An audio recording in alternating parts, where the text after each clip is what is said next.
I'm gonna tell you about the phone call I got yesterday that was completely unexpected. I'm like sobbing on the phone with this lady.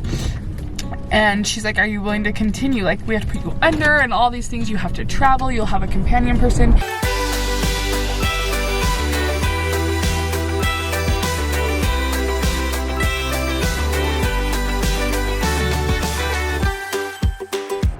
Tell them why it's a good day. Oh my gosh, we are free. No, that does not sound good.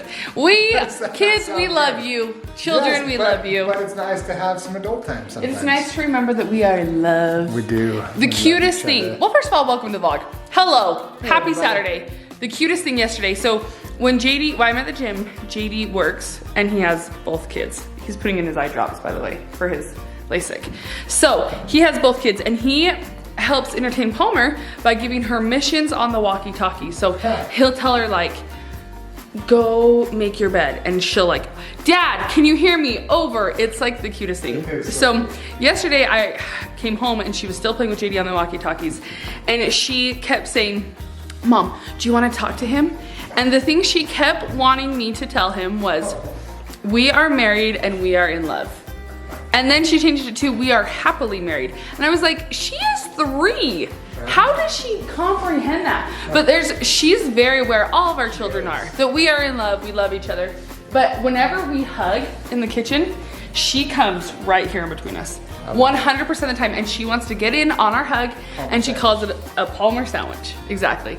So it's really cute, and it's really important to me that my kids see a healthy relationship, and that they know that Mom and Dad, like, they're gonna grow up and move on, and we love them literally with our entire souls.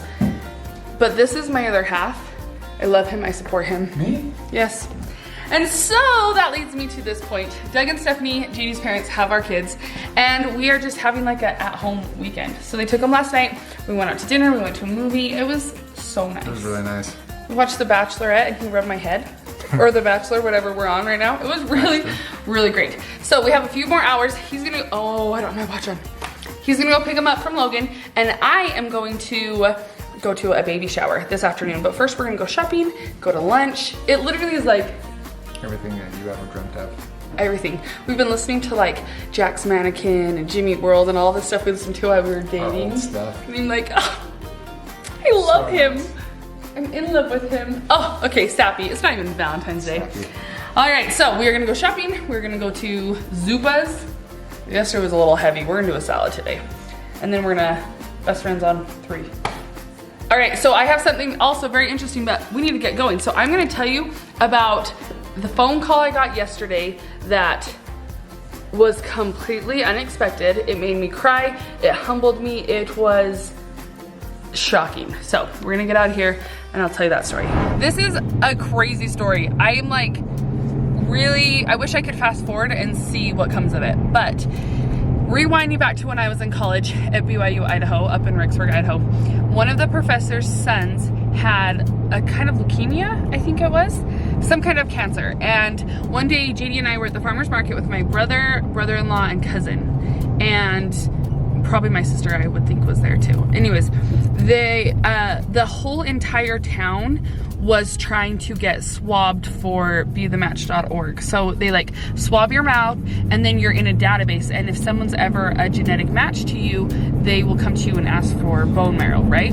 So they were trying, it was in efforts to find this little boy a bone marrow transplant, and I'm not kidding you, their goal was to like get half of the university signed up, and they got like half of Idaho signed up. They did so good, so many people, and I don't know what happened to that little boy. I want to find out. So this was back, I think in like 2014-ish, maybe even, we got married in 11, so somewhere between like 11 and 13.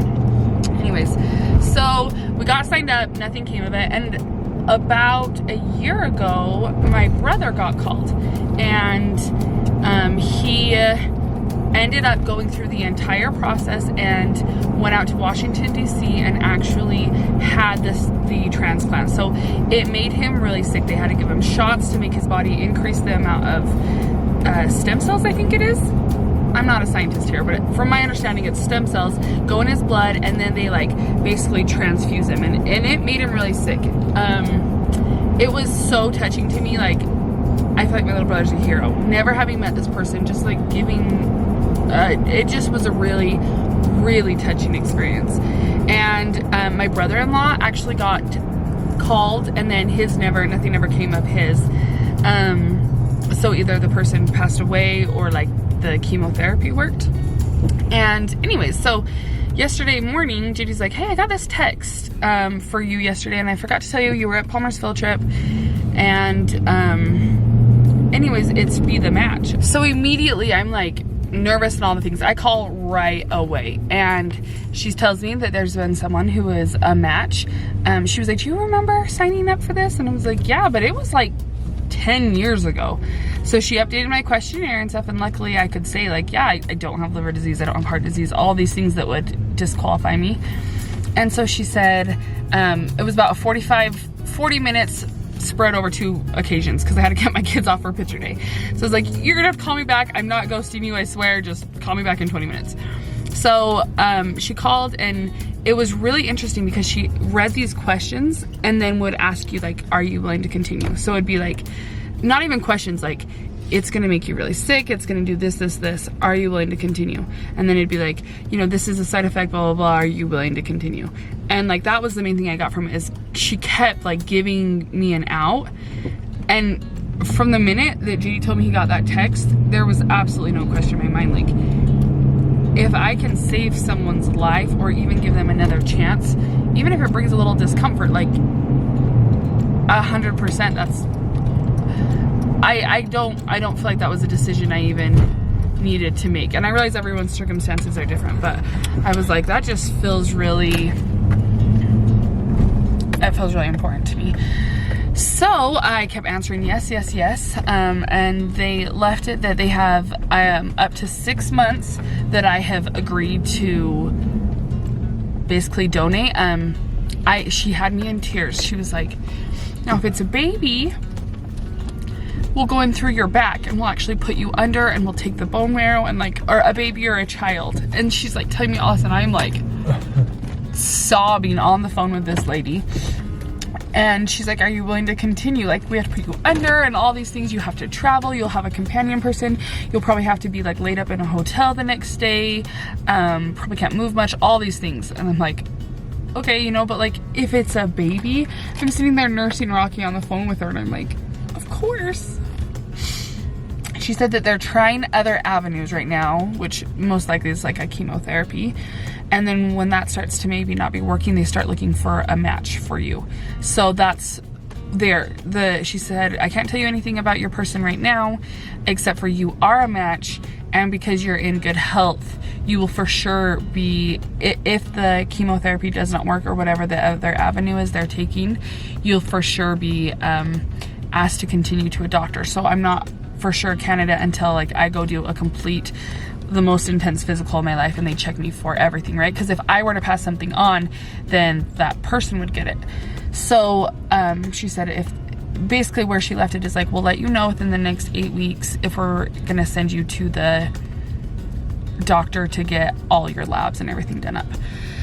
So I won't hear anything for a little while, but it was very scary. Like, I was petrifiedly humbled, like how awesome that I could maybe help someone, how scary that, like, how bad that could hurt, and going under, like, you don't want to like go under for just no reason, right? Like, there's always an inherent risk with that, but just all the things. Anyways, it was a lot, Jay. It was an emotional like couple hours, like talking to her and realizing like this could happen. Yeah, we'd have to find a sitter. So you travel to the sick person, right? So like we would have to get a sitter for our kids for at least 2 to 3 days. And it was like, can your husband get off work? Can you get off work? Can, you know, like, anyways, it's a lot. I'm still processing it, as you can tell by this jumbled mess, but I feel grateful to have my health so that I can help somebody else. And with everything that I've been going through with like the migraines and all of that, it makes me even more grateful, realizing like, no, your health can be taken from you at any minute. And like, I don't know, just a lot. So we're gonna go in and have our lunch date, but I wanted to share that with you because this could be a very big part of my next couple months. Between getting labs and if I actually go through the transfusion, and if it means that I have to go travel somewhere, like this could take weeks. It smells so good in here. It smells so good. I'm hungry. So this is what I like to get, and I get the whole sandwich and then half the salad.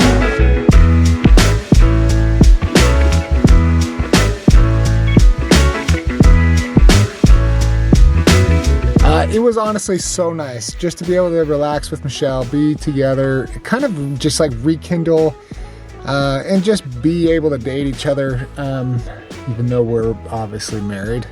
But it's important that you can continue to court your spouse and just to have those one-on-one time with each other. So it was really, really nice. We did not want it to end, but we also did miss the kids. So I just got to Logan, and I'm gonna go in and see the kids right now and get them, go back, and we'll probably do something fun tonight as a family. So I'm so excited to see these kids. Oh my gosh, hey buddy! You're such a big boy. Hey, how's it going? How about you? I got a whistle. Good.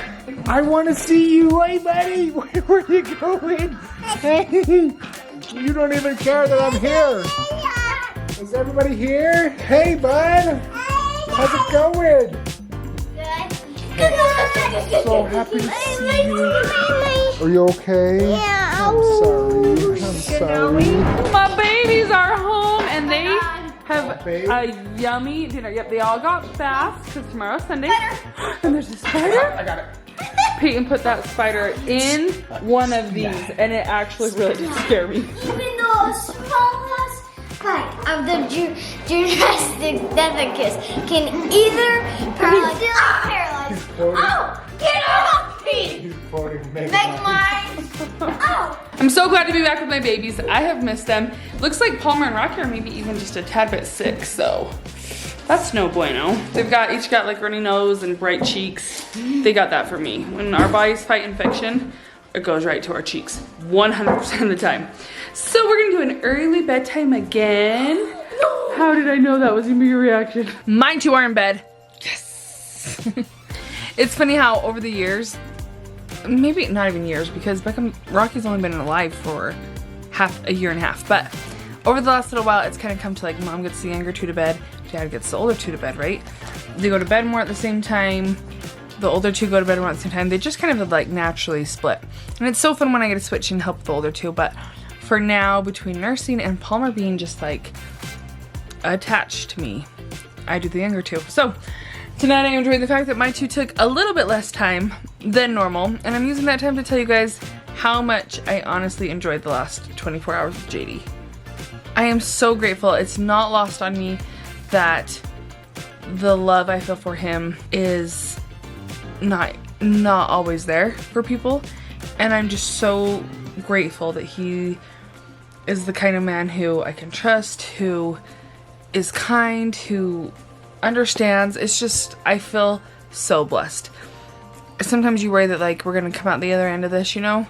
Like you hear so many people say like, we came out the other end of having kids and the busyness and like, do I even love him anymore? And I just, the last 24 hours, I was like, oh my gosh, I'm so obsessed with you. Like I just still love you so much. So I just have to tell you that. I had to take every second I can so that someday when I'm not here, he can look back at this, or our kids can look back at this and know that I'm just obsessed.